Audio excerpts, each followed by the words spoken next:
This meeting is now being recorded.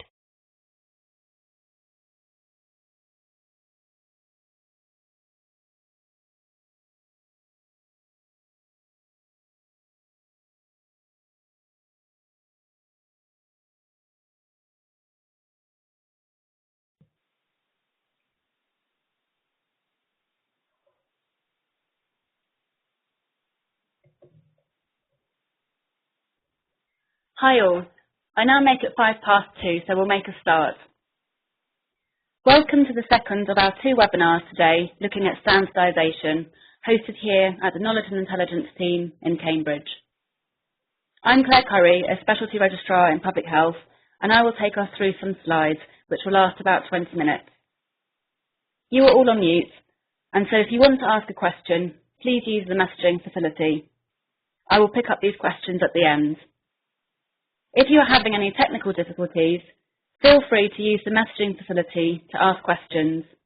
James, my colleague who is here with me, will try and help you if he can.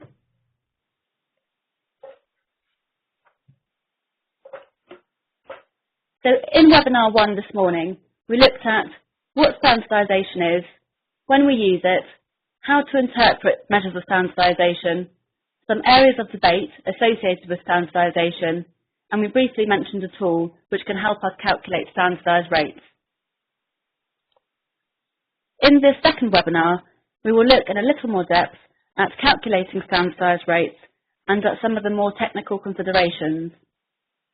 We will also look a little bit more at the impact of the new European standard population on standardised rates for mortality and cancer incidence.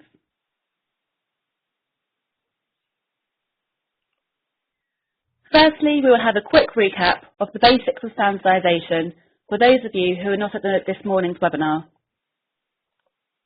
As you'll know, there are 2 methods of standardisation, direct and indirect standardisation. In webinar 1, we talked about directly standardised rates and standardised mortality ratios. A DSR is a rate and the SMR is a ratio. These are the most commonly used measures of disease frequency and mortality. In fact, direct and indirect standardisation can both produce rates and ratios as a way of summarising disease frequency and mortality. These other measures are shown in this table for completeness, but we will not spending any more time looking at indirectly standardised rates or comparative mortality figures in today's webinar. In direct standardisation, the age-specific rates of the study population are applied to the structure of a reference population. This is usually expressed as a directly standardised rate. If rates are applied to the same reference population, they can be compared. In indirect standardisation, the age-specific rates of the condition of interest in a reference population are applied to the population structure of a local area. This gives the number of expected cases of the condition of interest if the local area had experienced the same age-specific rates as the reference population. This number is then compared to the actual observed events in the local population. This is expressed as the standardised mortality ratio.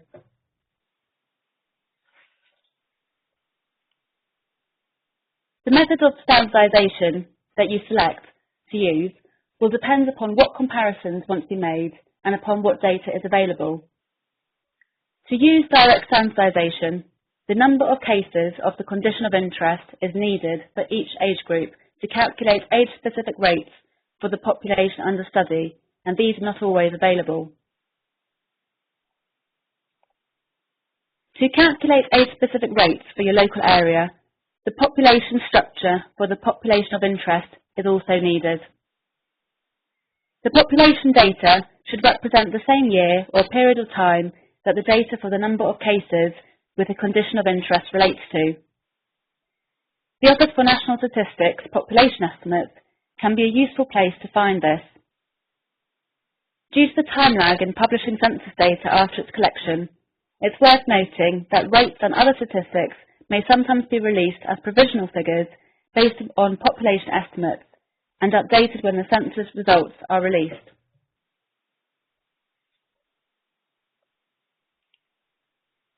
The Office for National Statistics produced a helpful analysis tool of population estimates. This tool contains a pivot table which can be easily manipulated to select your local authority area of interest, including districts, unitary authorities and counties. The tool also produces population pyramids of your selected area. As discussed in Webinar 1 this morning, the choice of the reference population is essentially arbitrary. However, there are some general principles in considering which reference population to choose. Although standardised rates are hypothetical rates, standardised rates will be a closer reflection of the burden of death or disease which the population has experienced if the reference population has a similar structure to the study populations. To enable comparisons to be made, study populations must always be standardised to the same reference population. The choice of reference population will affect the magnitude of the standardised rate. For instance, if you are calculating a directly age-standardised cardiovascular death rate, the standardised rate will be higher if the reference population places more weight on the older age bands. Reference population selected can either be an entirely artificial population, a population based on one or the sum of the study groups, or a population that you would like to compare against, or a standard population. These are recognised reference populations, with the European standard population being the most commonly used.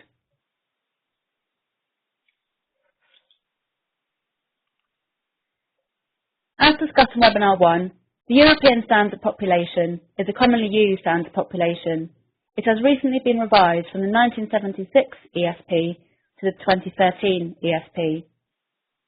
Standardised rates must be based upon the same version of the ESP to produce a meaningful comparison. The ESP is an arbitrary population of 100,000. In the 2013 ESP, more weight is being given to slightly older age groups to reflect the ageing population.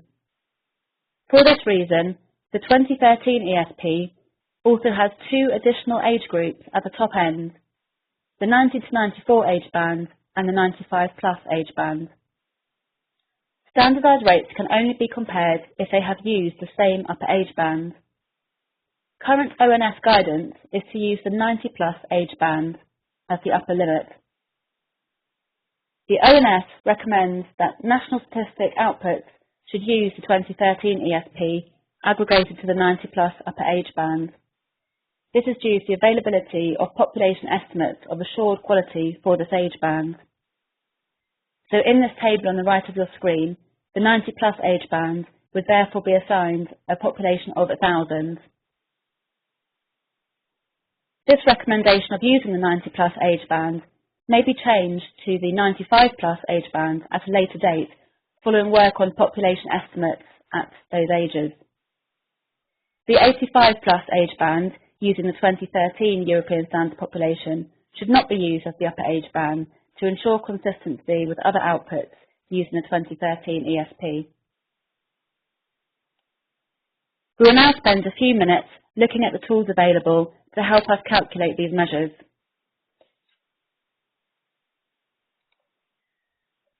Firstly, these briefings, produced by the Public Health Observatories prior to the formation of Public Health England, provide useful summaries of standardisation. The technical briefing is accompanied by an Excel tool for calculating both indirect and direct standardisation and their confidence intervals. This tool is based on the 2013 European Standard Population. So I'll briefly demonstrate this tool now.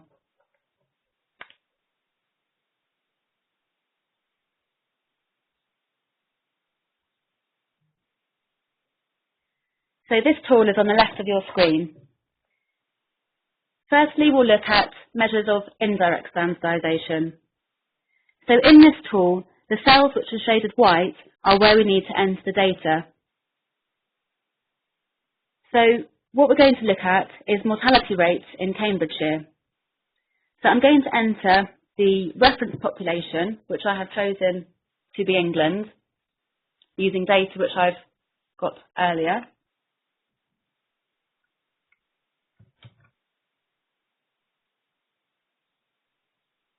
So I'm just going to overwrite what's already in the cells, and I'm also going to enter the number of deaths for this reference population. I also have the population structure here for Cambridgeshire.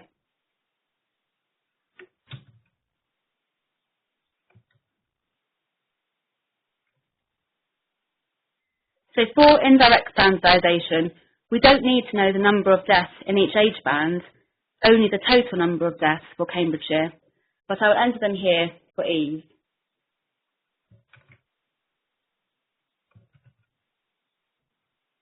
So you can see that the total number of deaths for Cambridgeshire has been summed at the bottom of the column. So this worksheet then helps us calculate the the SMR by firstly calculating this reference rates column, which is the death rate in each age band. It divides the death rate in each age band by the reference population to give the rate for the reference population. That's then multiplied by the local population to give the expected number of deaths. So it multiplies this column here, G, by this column here, the local population. So the outputs from this are firstly the indirectly standardised ratio, but it also gives the indirectly standardised rate. So in calculating the SMR, we have the number of observed deaths in our area of Cambridgeshire here, which matches the figure at the bottom of this column, and then divide that with the expected, which we've calculated by applying the rates of the reference population to the Cambridgeshire population structure. So this gives us the SMR here of 90. So we can see that the death rate in Cambridgeshire is lower than we'd expect from our reference population. This tool also gives us a confidence interval with the lower and the upper limits given here. Using this tool, we can change our multiplier. So this result has been scaled to 100, and that's quite commonly used for measures of in SMRs. And we can also change the level of the confidence limits as well. So in here we've got 95% confidence intervals. The working for this is explained further in the worksheet below. So if we look now at directly standardised rates, we need to enter the number of locally observed deaths in Cambridgeshire,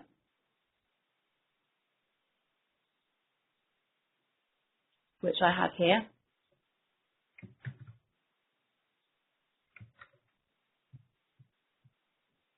and the local population structure for Cambridgeshire. So this reference population given in the worksheet is the 2013 European Standard Population.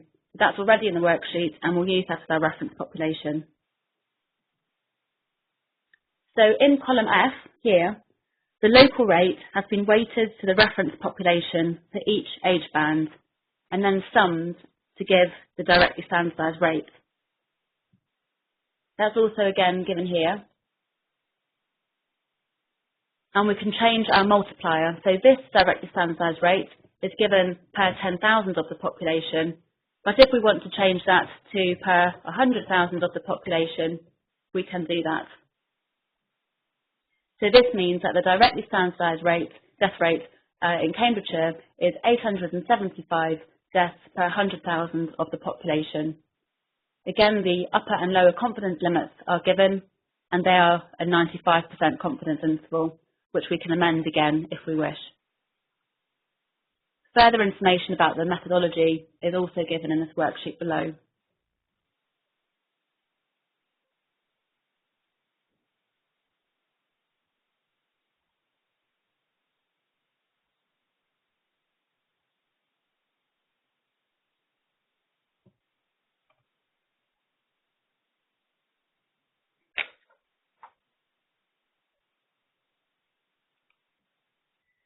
So there are also other tools available. such as this Excel sheet produced by the Office for National Statistics, which uses the 2013 European Standard Population.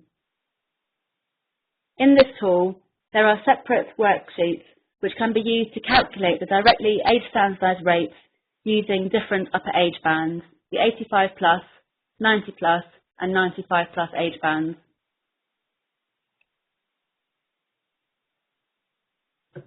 This is another Excel tool produced by ERFO, which is useful for calculating a batch of directly standardised rates if you need to calculate DSRs for several areas rather than looking at each area separately. Whilst the European Standard Population in this worksheet is the 1976 ESP, this can be manually updated to the 2013 European Standard Population.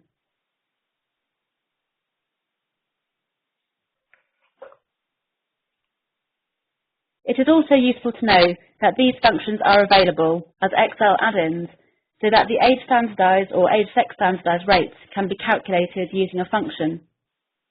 These use the 1976 ESP and therefore should not be used in this format at the moment. However, discussions are underway to update these to using the 2013 ESP, so do keep an eye on this webpage. So with all these tools being available, the best way to get to know them is to really have a play round to find out what they can do and how useful they are. So I encourage you to do that.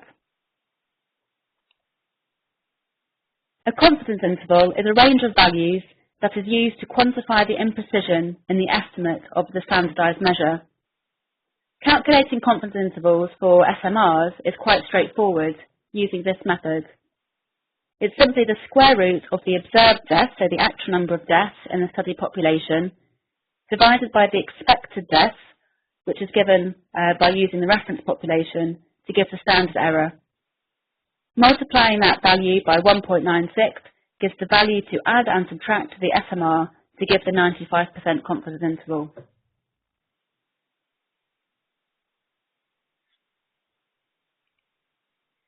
Calculating confidence intervals for directly standardised rates are much more cumbersome, which is why tools have been produced to make this much easier. Dobson and Byers' method is used for calculating confidence intervals for indicators using directly standardised rates in the Public Health Outcomes Framework.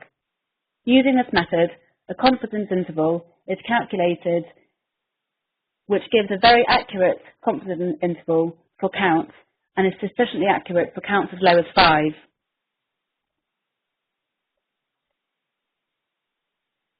So a brief word on a couple of technical points, namely dealing with small numbers and ranking areas.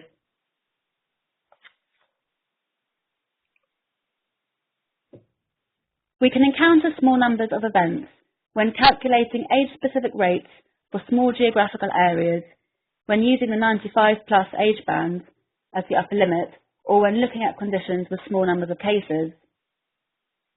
Age-specific rates with small numerators are described as unstable or imprecise. When used in direct standardisation, they are scaled up and applied to the reference population. This weighting will only amplify that instability and is a particular problem if the unstable rate happens to fall in a stratum for which the aged population has a particularly large proportion in the reference population. If age-specific rates are available, but are very small and therefore unstable, the DSRs would be unreliable, and instead the indirect method of standardisation is often used. But rather than using indirect standardisation to overcome this problem, it is typical to aggregate data over 3 years or across areas. If considering ranking areas, directly standardised measures should be used because each estimate is adjusted to the same population. Indirect methods do not allow strict comparisons because any difference may be due to the different population structures rather than different age-specific rates. They measure performance relative to the standard only, and therefore ranking can be misleading.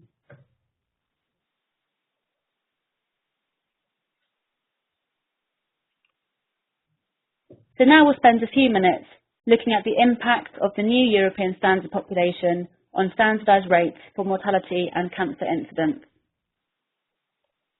Firstly, mortality data. When using the 2013 ESP, because the 2013 ESP is weighted more heavily toward older ages than the 1976 ESP, and most deaths occur at older ages, there is a significant increase in most age standardised mortality rates. The all-age, all-cause age standardised mortality rate per 100,000 has increased by 85%.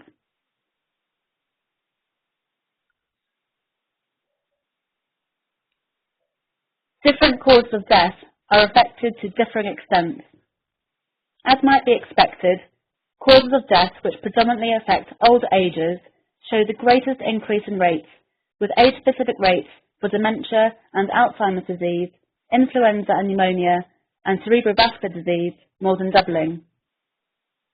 Causes of death which mainly occur at younger ages show less increase or no significant change. There is no substantial change in the mortality rates from drowning, accidental poisoning, or suicide.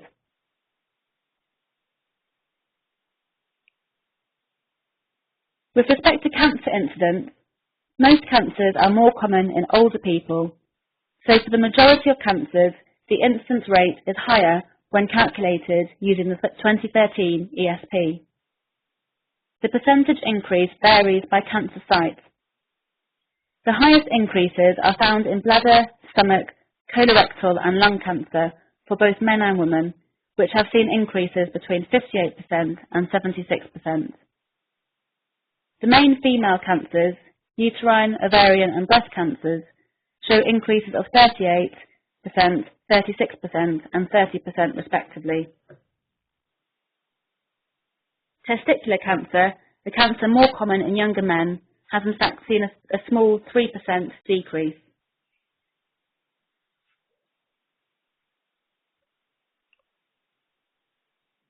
Although the values of the incidence rates are different when using the 2013 ESP, these tables show that when the cancers are ranked by incidence rate, there is little change to the ordering, regardless of whether the rate is calculated using the 1976 ESP or the 2013 ESP. An example that demonstrates this is prostate cancer, which is the cancer with the highest incidence rate for men.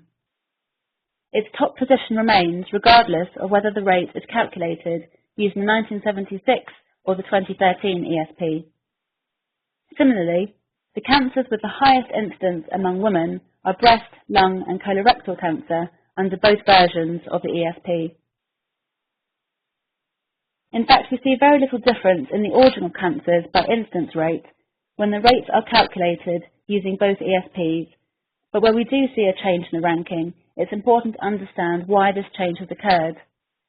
The reason for these changes can be understood by examining the age distribution of the diagnoses of these cancers.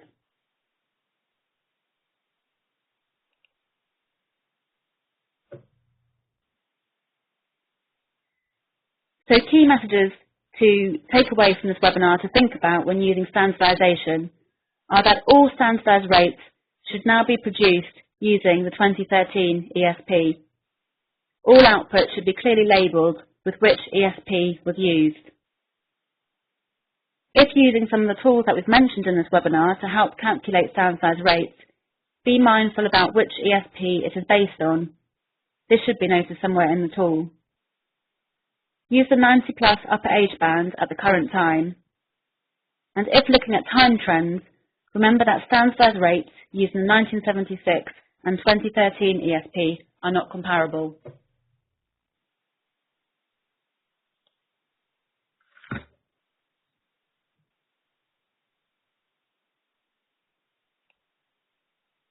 In this webinar, we have looked at how to calculate standardised rates and their confidence intervals, and the tools that can help us do that. We have looked at how to deal with small numbers, and we are aware that we should only rank directly standardised measures. We have also looked at the impact of the new ESP on standardised rates for mortality and cancer incidence.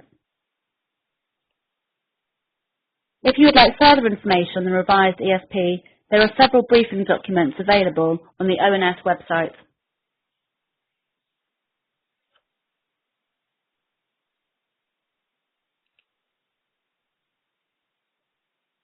So if you have any questions, then please do use the messaging facility now and I'll try and pick them up.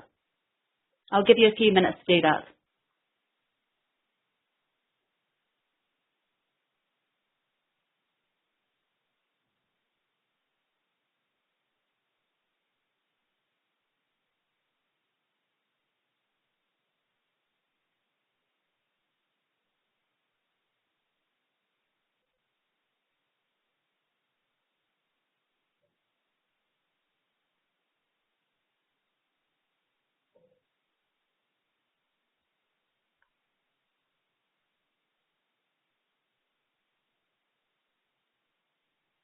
Okay, I don't think we have very many questions coming through at the moment, but if you do think of questions, then please do feel free to email me over the next couple of days.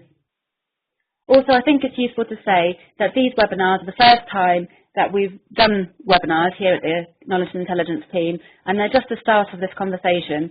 So if you would like other webinars, perhaps more in depth on this topic or on other topics, then please do let us know.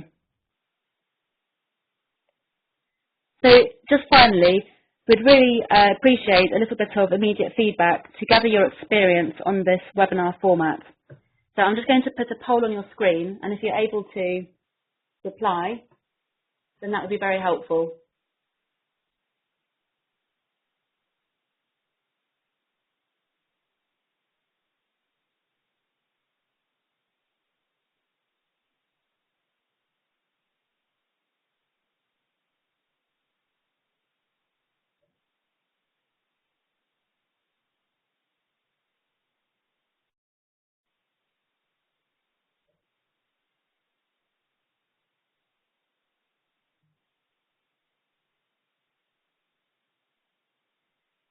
Thank you very much for replying to the poll.